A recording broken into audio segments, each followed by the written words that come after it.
وتقليل الفجوة بين الابتكار وريادة الأعمال والتعرف أيضا على إمكانيات وتبادل الخبرات من أجل تعزيز روح المشاركة. بنجد أنه في على الصعيد الوطني والإقليمي أهمية كبيرة جدا لكل هذا، من صناع القرار أيضا من الصناعة، المؤسسات غير الحكومية، مراكز الأبحاث وممثلي ريادة الأعمال وشركات وخبراء الابتكار. الحقيقة الموضوع اللي هنتكلم فيه هو موضوع مركب إلى حد ما. الموضوع ده هنتكلم فيه عن مشروع جديد وهو مشروع شباب الأعمال. هذا المشروع هيقوم بشرحه لينا على الهواء مباشرة مستشار ريادة الأعمال في الوكالة الأمريكية للتنمية الدولية مستر مايك داكر. Hi, how are you? Good morning. Morning to you. Thank Good morning. بنرحب أيضا بالأستاذ جمال الدين صادق وهو مؤسس مشروع بيقولك.com. جمال عنده 23 سنة. صباح الخير جمال. صباح النور. صباح النور. يعني خلينا نقول انه احنا في المشروع فكرته ببساطه كده انه صناعه النجوم في مجال الاعمال. يعني نصنع ازاي او كيف يتمكن هذا المشروع من صناعه مجموعه من رجال الاعمال الصغيرين اللي بعد كده ممكن يكبروا ويبقوا رجال اعمال كبار. يعني ازاي مستر داكر كيف يمكن تحقيق هذه الفكره؟ ايه الاستراتيجيه او وكذلك التكتيكات التي تستخدمونها لتحقيق هذه الفكره؟ Well, that's a great question. How can you get people هذا excited سؤال about رائع. One of the ways is what you're doing أحد today. الطرق التي نقوم بها من أجل تحقيق هذا الأمر هو أن نحاول أن ندعم رجال الأعمال في مختلف أنحاء مصر. كما تعرف فإن في أمريكا هذا الأمر معروف جدا. نجد أن هناك رجال أعمال كبار يقومون بدعم رجال الأعمال الصغار أو شباب رجال الأعمال. حتى أولئك رجال الأعمال الكبار بدأوا صغارا وتم تدعيمهم حتى أصبحت شركاتهم شركات كبرى، وحتى أننا أصبحنا نرى هذا النجاح العظيم الذي يحققونه. أعتقد أن هذه الفكرة مهمة للغاية. وأنا بالطبع أمنح برنامج صباح الخير يا مصر هذه الفرصة للحديث عن هذا الموضوع وهذا الفيديو الذي يعرض هذا الأمر. طيب يعني جمال هو صاحب تجربة. احنا نحب برضو نعرف من جمال كشاب مصري، نحب نعرف منك تجربتك، وخصوصا ان انت عملت مشروع نجح وسمع ما شاء الله يعني. فعايزين نعرف منك يا جمال المشروع. طبعا الفكرة بسيطة. احنا خمس قرايب عملنا مشروع اسمه بيقولك.com. بيقولك.com بكل بساطه هو مبني على فكره، يعني هو موبايل ابلكيشن على كل انواع الاجهزه المحموله. الفكره بسيطه انه دايما في حد يعني هو بيساعد الناس انها تتفادى الزحام. ازاي؟ عن طريق انه دايما في حد على الطريق عارف السكه عامله ازاي. بس انا لو اعرف الراجل دوت كنت هكلمه واساله، بس لو ما اعرفش بتوكل على الله وانزل وخلاص. طب الفكره، طب ليه يبقى واحد بيقول لواحد بينما انه ممكن واحد يقول لمجتمع كامل اللي هو بيقولك ويعرف يعني هي تبقى احنا بس ربطنا الناس ببعض. فبيقولك.com عباره عن مجتمع الناس بتشارك فيه بعض معلومات الزحمه، بيقولوا لبعض فين ماشي وفين مش ماشي. واحنا دلوقتي عندنا حوالي 200,000 مشترك. 200,000 مشترك دول بيساعدوا بعض ان هم يتفادوا الزحام، بيقولوا لبعض فين الطرق الماشيه وفين الطرق وبالفعل اعرف ناس بيستخدموا البرنامج ده. طب يعني ازاي بتعملوا نوع من التسويق هو احنا والدعايه للمشروع؟ تمام. احنا ما بنصرفش اي فلوس على التسويق والدعايه. احنا معروفين يعني على الفيسبوك والتويتر. يعني احنا معتمدين على فكره انه المشروع انه في طبعا مشكله الزحمه دي مشكله، فاي حد بيلاقي اي محاوله لتخفيف المشكله دي او مساعدتها يعني هو لوحده لما بيلاقيها مفيده بيقول لاصحابه. يعني هي العمليه عباره عن انا بقول للناس اللي حواليا المشروع عامل ازاي او يعني جرب، يعني اعتماد على الشبكات اعتماد بالظبط كلام الناس يعني مين. وطبعا سواء على التويتر او على الفيسبوك. بس هي من ضمن الحاجات اللي فرقت معانا يعني احنا في الاول ابتدينا كان لنا علاقه بوزاره الاتصالات، وكان في برنامج هناك لدعم رياده الاعمال في وزاره الاتصالات، وعن طريقه عرفنا انه في مسابقه اسمها نكست جن. دي كانت بالتعاون مع الوكاله الامريكيه للتنميه الدوليه. اللي مايك شغال فيها. دي حصل زي مؤتمر او النكست جين ده كان من المؤتمرات اللي حصل في يونيو، واللي شاركنا فيها واستفدنا كتير قوي، لانه زي ما هو كان بيقول ناس زي ستيف جوبز وبيل جيتس، الناس دي انتربرينورز، الناس دي احنا بنسمع عنها كانه هو راجل اعمال عنده مليارات من الدولارات، ما نعرفش ان الراجل ده ابتدى من الصفر. فلما يجيبوا ناس ناجحه فعلا وتتكلم معانا وتعرف ان الراجل ده على فكره ابتدى من الصفر وان هو طبيعي جدا انه اول سنه مثلا او اول سنتين من المشروع بتاعك انك ما تجيبش فلوس مش مشكله، فبتديك ثقه ان انت لا انت ماشي صح وكمل ويعني فرقت معانا جامد جدا. والحمد لله برضو لما كسبنا في المسابقه دي وسافرنا امريكا برضو شفنا ناس اكتر من الناس دي وعرفنا يعني تبادلنا الخبرات هناك يعني. هنا السؤال اللي لازم نتاكد منه، انت طرحته يعني نماذج زي بيل جيتس وغيره، هل ترى انه البيئه المصريه مناسبه لتنفيذ هذه الافكار من خلال يعني تعاملاتك ومن خلال خبرتك في السوق المصري والمناخ والطبيعه المصريه؟ It's again a very interesting and good question. مرة أخرى هذا سؤال رائع. إن ريادة الأعمال هي تنمو عندما يكون هناك تغيرات موجودة بالمجتمع، وأعتقد أن هذه الفترة هي أفضل فترات التغيير التي تتم في أي دولة. على سبيل المثال ذهبنا إلى آسيا مثلا أثناء الأزمة المالية أو أثناء فترة ركود الجسد في أمريكا، نرى دائما أن هناك مجموعات من الشركات تتشكل ومعظمهم يكون أساسا كان جزءا من الكساد أو يحاول محاربة الكساد. كذلك في تايوان نجد أن مجموعات من الشركات تجمعت من أجل مواجهة الكساد، ذلك لأن التغيير يخلق بيئة جديدة، والبيئة الجديدة تعني فرص جديدة لرجال الأعمال، ورجال الأعمال يصبح لهم فرصة أكبر ويصبحوا أسرع ومرونة أكبر، ويكون هناك الكثير من الأمور التي يمكن أن يتعلمونها. إذا يكون هناك فرص كثيرة تتشكل وتكون موجودة أثناء فترة التغيير، ويبدأ في رجال الأعمال الصغار في أخذ هذه الفرصة. إذا أعتقد أننا يمكن أن نستفيد من فترة التغيير التي تمر بها البلد الآن في مصر، ونبدأ في الاستثمار ونبدأ في تشجيع رجال الأعمال.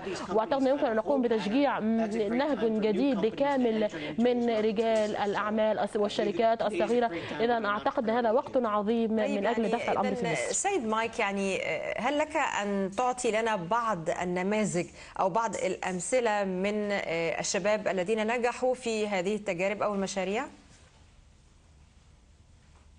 غير جمال، يعني خلاف جمال.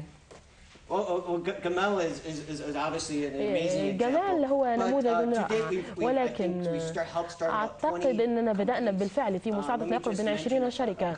عندما ذكرت بالفعل لدينا مثلا ورش عمل عقدناها في الإسكندرية، وجاءت سيدة مشكلة كانت تواجه في مجال عملي، كيف كانت مثلا تعاني من مشكلة أن كيف تجعل أبنائها يستمعون إليها، ووجدت أن ابنتها تقوم باستخدام الكمبيوتر بشكل كبير.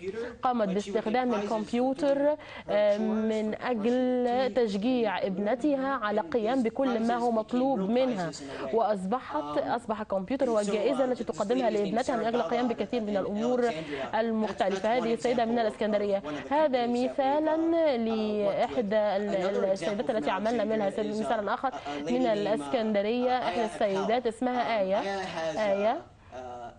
السيدة آية كانت لها شركة تصميم تقوم بالتركيز على المنسوجات المنزلية والفوط المنزلية والأثاث المنزلي. كانت شركة بسيطة ولكن كانت لها علامة تجارية مهمة للغاية. قمنا بمساعدتها في أن تعمل في مجال الأوبن داي، وبدأت كذلك حتى في التصدير، وبدأت في التوسع في عملها. إذا نجحنا بالفعل في مساعدتها وتقديمها وجعلها تتحدث مع المتحدثين الملاك الذي يطلق عليهم المتحدثين الملاك، والذين يقومون بدعم ومساعدة صغار المستثمرين ورجال الأعمال. مثال آخر سعيد، وأحد الطلبة الذي تخرج من جامعة بورسعيد، وبالطبع على عكس من يتخرجون من كليات الهندسة، فإن محمد قرر التوجه إلى العملاء بشكل مباشر، وفكر كيف يمكن أن يقوم بتطوير نفسه وعمله، وقام بتطوير بعض الآلات الكهربية، وقمنا بدعم بشكل كبير، وقمنا بتقديم له منحة في الأردن من أجل التدريب على ريادة الأعمال، وكيف من أجل معرفة كيف يمكن أن يكون رجل أعمال. إذن الفكرة أننا يجب أن نقوم بالتفكير في نماذج الأعمال المختلفة من أجل توفير الإرشادات، توفير التدريب، توفير المدربين، وكذلك مساعدة رجال الأعمال الناجحين في البحث عن شباب رجال الأعمال. هذه المجالات اللي كنا نعمل. يعني أنا الحقيقة لما طرحت السؤال السابق اللي وهو إنه هل المناخ والبيئة المصرية تسمح ولا لا، يعني ده بيدفعني إلى إنه أعيد مرة أخرى السؤال لكن بصيغة أخرى. يعني خلينا نقول إنه في كثير من الأحيان كان هناك بعض المعوقات تواجه مثل هذه المشروعات أو هذه الأفكار في مصر، مش بس الفساد اللي كان موجود أو أيا كان، لكن خلينا نقول مثلا فكرة احترام حق الملكية الفكرية. هذه الفكرة يمكن كانت غائبة لفترة طويلة، ومش عارفين هل يعني عايز أسألكم السؤال ليكم انتوا الاثنين، هل بتواجهكم هذه المشكلة ولا لا؟ خلينا نقول السؤال هو ايه اللي بتتطلبوه من الهيئة التشريعية في مصر او السلطة الحاكمة علشان الفكرة دي تتحقق وتؤتي ثمارها، سواء بالنسبة لكم يعني مستثمرين صغار بتبدأوا، او حتى بالنسبة لكم انتوا كمنظمة بتسعى لتأصيل هذه الفكرة في المجتمع المصري. يعني نبدأ مثلا بجمال. انا اللي عايز اتكلم عليه هي انا مش عايز اطلب حاجه، يعني انا مش ناقصني حاجه. هي المشكله الاكبر اللي انا عايز هايلايت عليها انه احنا عندنا هنا في العالم العربي عامه مشكله في ثقافه الفشل. يعني عندنا مشكله دي اكبر دي لا مش لا بالعكس، انا ما عنديش اوبشن او ما عنديش يعني ما ينفعش افشل. فكره ان انا افشل دي مش وارده، مرفوضه. فدي بتؤدي لحاجتين عامه، ودي بتهيألي من اكبر اعداء يعني فكره ان انت تعمل رياده اعمال، انك تطلع بره الطابور وتعمل حاجه من يعني شايف حاجه ممكن تعملها، ممكن تعرف تعملها. الفكره كلها ان انت لو في دماغك الفشل دوت مشكله او مثلا عيب او ايا كان، ده اول حاجز. يعني هي بتبتدي منك انت الاول.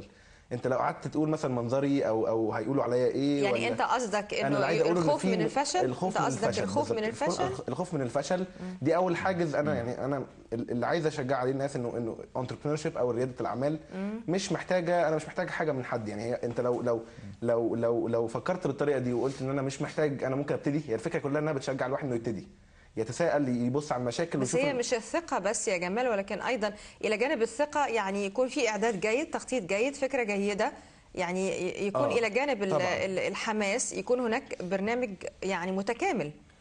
بس مش لازم استنى البرنامج المتكامل ده. يعني أنا ما أقدرش أقول مثلا إنه في مصر أحسن وضع للريادة الأعمال إنها تبتدي، ما أقدرش أقول كده.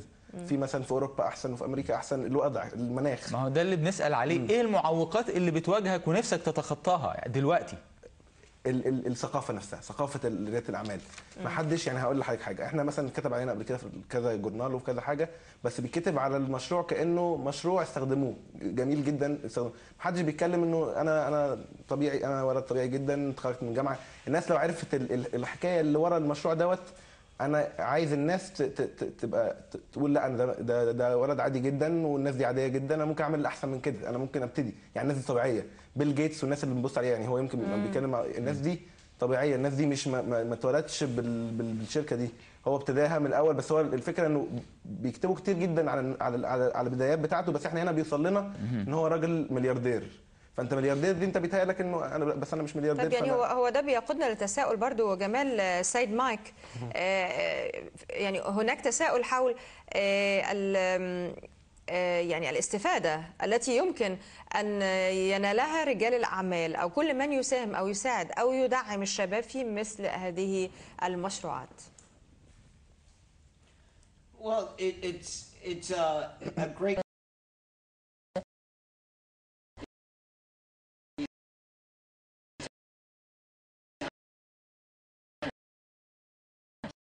تدعيم هذه الفكرة، ويمكن لكبار رجال الأعمال الاستفادة بشكل كبير من هذه الفكرة والاستفادة من دعم شباب رجال الأعمال. هناك أيضا أريد أن أتحدث عن مجتمع الأعمال الموجود هنا في مصر. هناك كثير من رجال الأعمال كبار للغاية ولديهم رأس مال كبير، وهم يحاولون القيام بكل شيء في مجال عملهم بدلا من التركيز فقط على ما يكونوا القيام به بشكل جيد. إذا أعتقد أن معظم رجال الأعمال بدأوا في رؤية مناطق جديدة يشعرون أنهم يمكن أن يقدموا فيها أداء أفضل، مثلا في مجال تكنولوجيا المعلومات. مثلا نجد هناك كثير من يعملون في مجال تكنولوجيا المعلومات مثلا يبرعون في هذا المجال ويمكن أن يركزوا جهودهم في هذا المجال. كذلك فكرة أن يكون هناك رجال أعمال ناجحين يقومون بتوفير رأس المال، ليس فحسب رأس المال لكن أيضا الخبرة والنجاح والشبكات من أجل الشباب، نقل هذه الخبرة لشباب رجال الأعمال. مرة أخرى هنا هذا النشاط الخاص بتبادل الخبرات وتشجيع شباب رجال الأعمال وتشجيع كبار رجال الأعمال على مساعدة ودعم واحتضان صغار رجال الأعمال. هذا ما نقوم به في الوكالة الأمريكية للتنمية الدولية، كيف يصبحوا رجال أعمال ناجحين.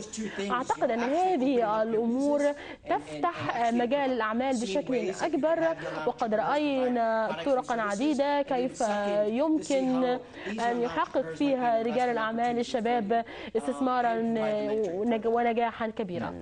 احنا يعني بنشكر حضراتكم جدا في نهاية هذا اللقاء. بنشكر سيد مايك داكر مستشار ريادة الأعمال الوكالة الأمريكية للتنمية الدولية، ونشكر ايضا استاذ جمال الدين صادق بيقول لك .com صاحب المشروع مؤسس المشروع، وبنقول انه بيقول لك .com يعني مشروع واعد. نتمنى الشباب مصريين كتير جدا ان هم يعني يحذوا حذو جمال في نفس الاتجاه. بنشكرك مره ثانيه مستر داكر. شكرا جزيلا. شكرا.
I've been down here on a student. university.